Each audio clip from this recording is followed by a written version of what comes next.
When you're young and desperate, a single accusation can rewrite your entire future. My name is Alex. I was 20, full of dreams, and a scholarship student at a prestigious university.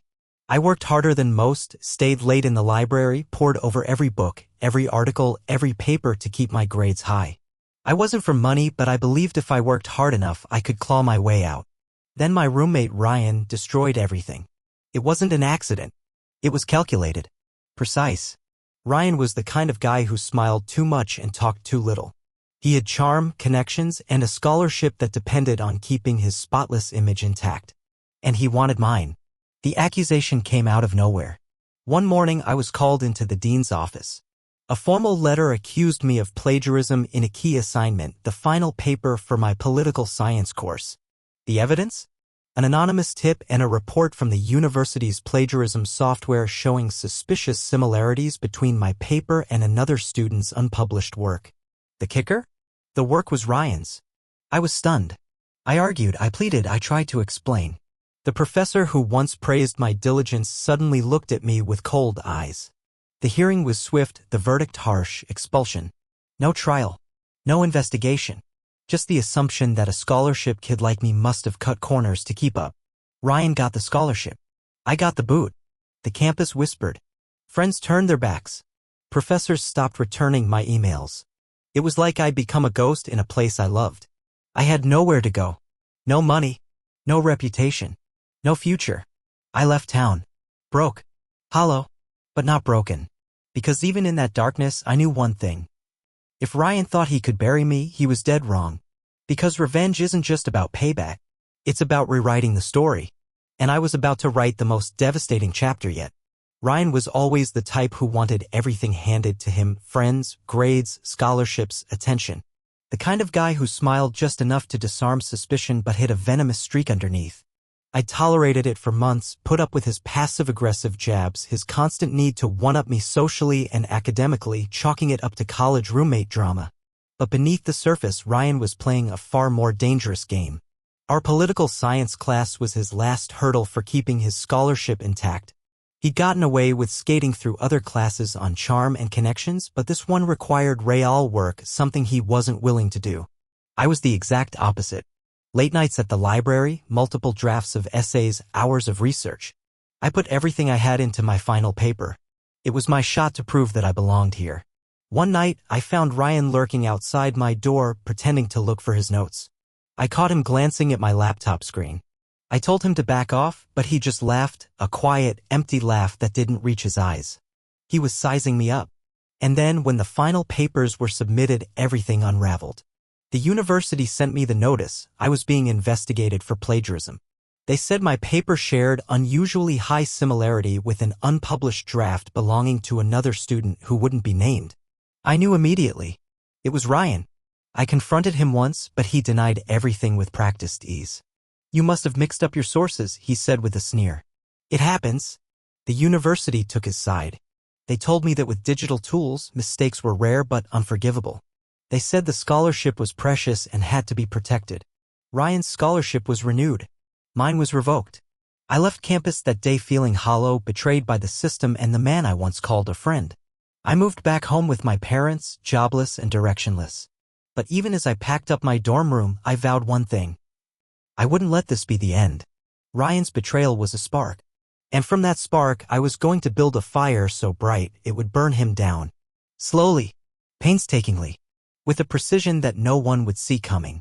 Because in the end, the puppet master pulls the strings unseen. And Ryan? He was about to learn who was really in control.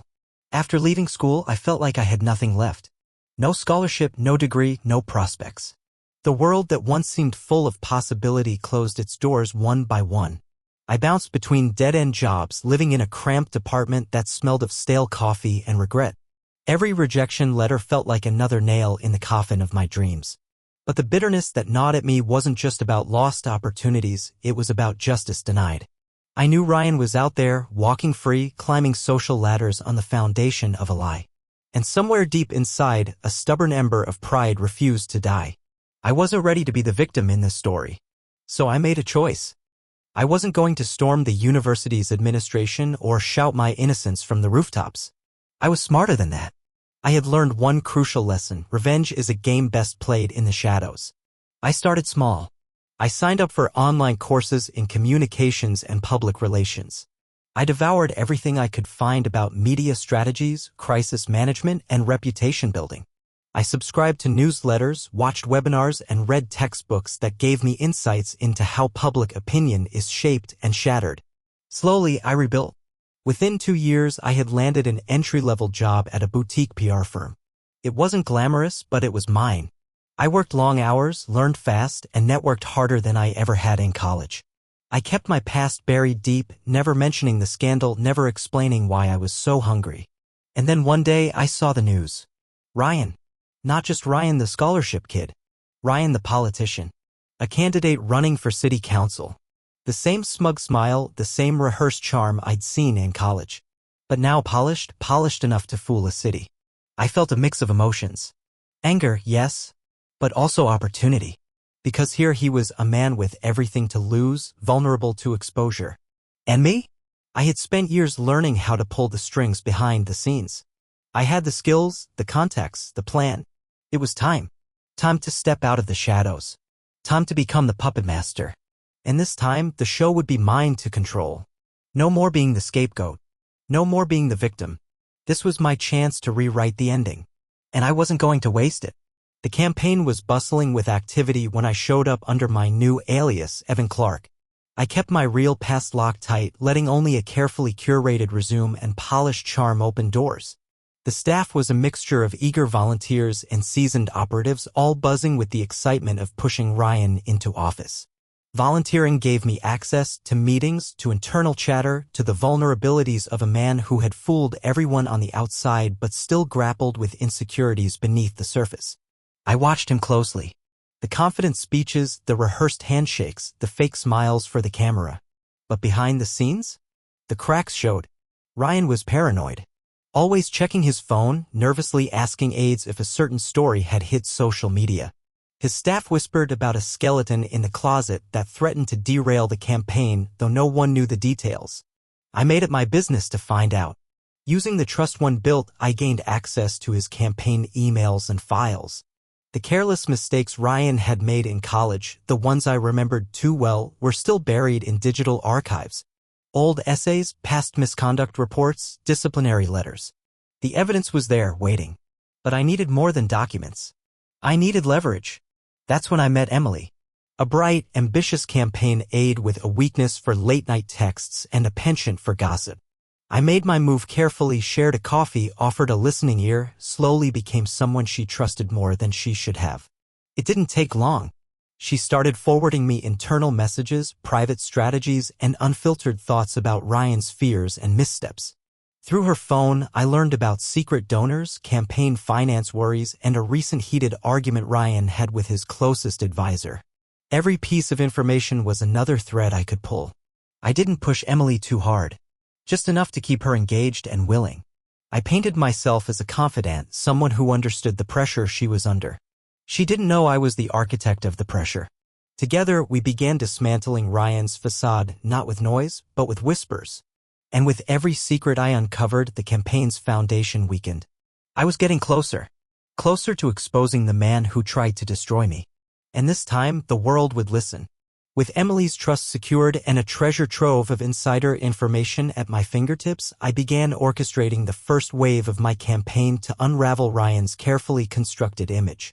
I started by anonymously leaking select documents to local journalists, old college essays suspiciously similar to ones flagged for plagiarism, disciplinary records hinting at past misconduct, and emails revealing questionable behavior. Each leak was carefully timed and curated to suggest a pattern, not isolated incidents. The media lapped it up. Headlines like "Candidates Passed Under Scrutiny" and "Scholarship Scandal Haunts Political Hopeful" began circulating, casting doubt on Ryan's integrity without naming me as the source. Meanwhile, I continued to play the perfect volunteer, attending rallies, making calls, helping draft speeches, all the while listening, watching, and waiting for the right moment to strike. Emily remained my most valuable asset. Through her phone, I accessed conversations that revealed factional divides within the campaign, moments of panic over funding, and fear that the mounting rumors could derail the entire effort. I encouraged her to share more, feeding her subtle compliments and empathy, making her feel indispensable. I also began planting small doubts within the team, suggesting that Ryan's close circle might be hiding secrets or leaking information to the press. The resulting paranoia fractured their unity, slowing their response to the growing storm. Behind the scenes, I prepared a carefully crafted dossier complete with all the evidence needed to force Ryan into the spotlight. I arranged for a trusted journalist to receive it discreetly, someone known for ethical reporting but willing to take on a scandal of this magnitude. As the leaks intensified, Ryan's once unshakable confidence began to waver. His public appearances became more guarded, his speeches less passionate. Staff whispered of late-night meetings and terse phone calls. The man who had once smiled so easily now looked haunted. But the piece de resistance was still to come. I had one last card to play, a live moment that would expose Ryan's biggest lie during a televised debate. Until then, I'd watch and wait, knowing every whispered secret, every anxious glance was a victory. Because this was more than revenge. It was justice. And I was finally in control. The debate was the perfect stage, the spotlight that would expose Ryan's carefully guarded lies and unravel the image he had built for so long. Months of planning culminated in this moment. I had to be precise. With Emily's continued access to the campaign's inner workings, I learned about the debate's structure, the moderators, the audience, and the topics. Most importantly, I discovered who would ask questions from the floor. I created a fake identity, a young woman named Sarah Ellis, posing as a college student deeply invested in local politics. I coached her thoroughly, scripting a question that would cut deep and force Ryan into a corner. On the night of the debate, Sarah, played by an actress I hired, arrived early, blending seamlessly with the crowd. She was poised, confident, and ready. When it was her turn to speak, the room quieted. "Mr. Ryan," she began, her voice steady, "there have been allegations concerning your academic integrity during your time at university, including plagiarism accusations and disciplinary actions. Can you explain these claims and why voters should trust your character?" Ryan's face twitched. The confident smile faltered. He stumbled through a vague denial, claiming the allegations were baseless rumors spread by political opponents, and urged voters to focus on his policies. The moderators moved on, but the damage was done. Cameras caught his hesitation, the furrowed brow, the defensiveness. Social media exploded instantly. Within minutes, the hashtag #RyanTruths trended. Clips of his shaky response circulated widely, dissected by commentators and shared by thousands. But I wasn't finished. Behind the scenes, I leaked additional documents, private emails revealing Ryan's attempts to suppress information about his past and internal campaign memos discussing damage control strategies. Emily's role became even more crucial. She fed me real-time updates, whispered about infighting and anxiety that was spiraling out of control. The campaign's momentum crumbled. Donors started withdrawing support quietly. Volunteers dropped out. Staff meetings turned into blame games. Ryan, once poised to win, looked increasingly isolated.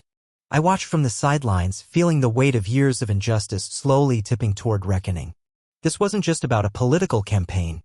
It was about taking back what was stolen, reclaiming my name, and proving that even a puppet master can pull the strings. The final act was near. And when it came, there would be no curtain call. The aftermath of the debate was a tidal wave I'd orchestrated with cold precision. Media outlets, once hesitant to dig too deeply into Ryan's past, now clamored for every shred of dirt. The leaks I'd fed kept the story alive, old essays flagged for plagiarism, disciplinary records, and even whispers of personal misconduct that began to surface from anonymous sources. News organizations began painting a picture of a candidate whose foundation was rotten, built on deception and half-truths. The public grew restless, and what had started as a whisper became a roar.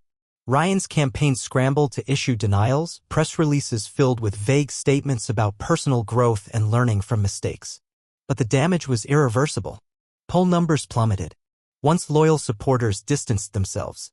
Fundraisers were canceled, and campaign offices saw a drop in volunteers. The pressure wasn't just professional, it was personal.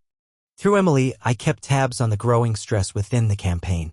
Ryan's emails grew erratic, filled with defensive tirades and frantic attempts to control the narrative. His aides whispered of sleepless nights and mounting paranoia. Social media was relentless. Memes circulated mocking his earlier lies. Old college classmates surfaced with stories that confirmed the rumors. Every message, every post, every interview was dissected and weaponized. The final blow came when a respected local newspaper obtained a copy of one of Ryan's past college essays, the very one that had sparked the original plagiarism claim. Published alongside the story was a side-by-side comparison revealing the undeniable similarities with another student's work. Public outcry was immediate. Calls for withdrawal from the race flooded local representatives. A coalition of community leaders demanded Ryan step down, citing concerns about integrity and trustworthiness. Ryan released a video statement, his voice shaky, eyes bloodshot, promising transparency and redemption. But it was too little too late. Rumors of personal crises began to circulate, whispers of substance abuse and mental health struggles. Speculation about the toll the scandal was taking on him grew. Meanwhile, I stayed in the shadows, watching the empire Ryan had built on lies crumble piece by piece. This wasn't just payback, it was restoration. Because while Ryan's world burned, my own began to rebuild. And the final act was still ahead. The moment when all the carefully laid plans would culminate in his public unraveling. The moment when the puppet master's strings would be fully revealed. The night of the second debate was electric, charged with anticipation, tension, and a subtle undercurrent of dread I knew was my doing. Ryan had been rattled by the media storm and the public outcry. His usual cocky demeanor was replaced by a nervous edge, visible even under the harsh stage lights and polished makeup. I'd arranged every detail meticulously. My inside contact, Emily, had secured the identity of the audience members who would get to ask questions. I introduced a plant, a young woman posing as a concerned voter with a perfectly rehearsed question that hit Ryan where it hurt the most. When the moment came, she stood confidently and asked, "Mr. Ryan, there are reports that during your college years you plagiarized a major paper and tried to cover it up. How can voters trust you to lead if you lied when it mattered most?" The room was silent. Ryan's practiced smile faltered. He stumbled over his words, his voice wavering. Those were accusations that were investigated and dismissed. I've grown since then." The moderators pressed further, revealing excerpts of leaked emails that showed his attempts to silence critics and manipulate the narrative. Ryan's facade cracked completely. Social media exploded. The live clip was shared thousands of times within minutes. Political analysts dissected every hesitation, every stammer. His campaign team looked shell-shocked backstage. The pressure mounted. A trusted campaign advisor resigned publicly, citing irreconcilable differences over ethical conduct. Donors withdrew support en masse. The candidate who once seemed untouchable now appeared vulnerable and exposed. Behind the scenes, Ryan spiraled.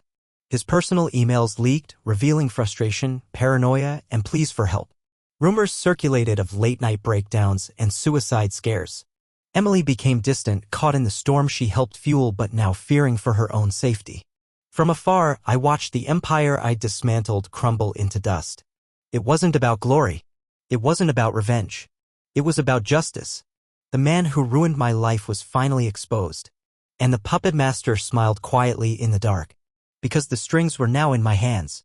And this time, no one could pull them back. The morning after the debate was a reckoning. Ryan's phone didn't stop ringing, calls from desperate staff, angry donors, and reporters demanding answers. The campaign office was a war zone of raised voices and slammed doors. Panic replaced confidence. Within days, the local party leadership convened a crisis meeting. It was clear Ryan's candidacy was no longer viable. The scandal had engulfed not just him, but the entire campaign infrastructure. Under immense pressure, Ryan announced his withdrawal from the race. His statement was brief, remorseful, and oddly vague, citing personal reasons and a desire to focus on family. Rumors of a potential breakdown surfaced immediately. Insiders whispered about emotional distress, heavy drinking, and even suicidal ideation. Social media echoed the shock and speculation. Some expressed sympathy while others reveled in the downfall of the once promising politician. Meanwhile, Emily quietly resigned, retreating from public view. The campaign's inner circle dissolved. The damage was complete. For Ryan, the road ahead was uncertain and fraught with shadows. For me, it was the closing of a chapter long overdue. But I didn't seek public recognition or accolades. No press release would bear my name. No victory speech would echo my triumph. Instead, I chose silence. Anonymity. Because sometimes the greatest victories are those no one ever sees. I left the city soon after, disappearing into the folds of a new life, a new identity.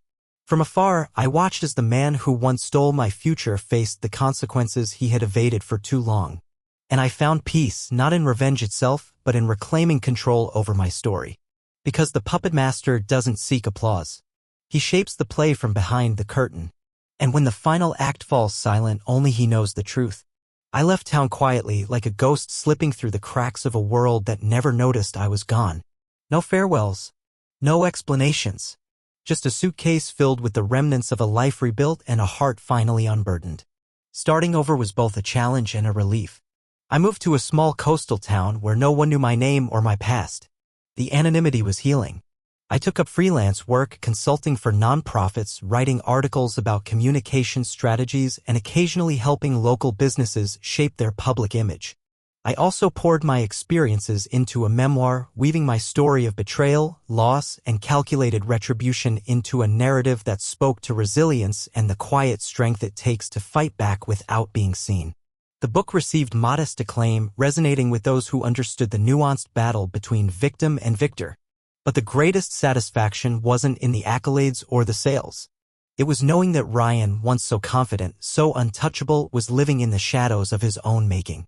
His political ambitions crushed, his reputation irreparably damaged, and his life forever altered by the truth I unearthed and unleashed. No one ever connected the dots back to me. Not the media. Not his supporters. Not even Emily. I had mastered the art of invisibility. The puppet master had vanished. And in that disappearance, I found freedom. Sometimes, late at night, I think about the past, the friendship that was never really a friendship, the betrayal that shattered my world, and the long road I traveled to reclaim my life. But I don't dwell on it. Because I know this, life is a story, and sometimes the ending isn't what you expect. For me, it was justice served silently. A reckoning without spectacle. And the quiet peace of knowing that no matter how tightly someone pulls the strings, there's always a hand behind the curtain ready to cut them. I walk forward now. Unchained. Unseen. And finally in control. Thanks for watching. If you want more stories like this, hit subscribe and drop a comment below. I'd love to hear what you want to see next. See you in the next one.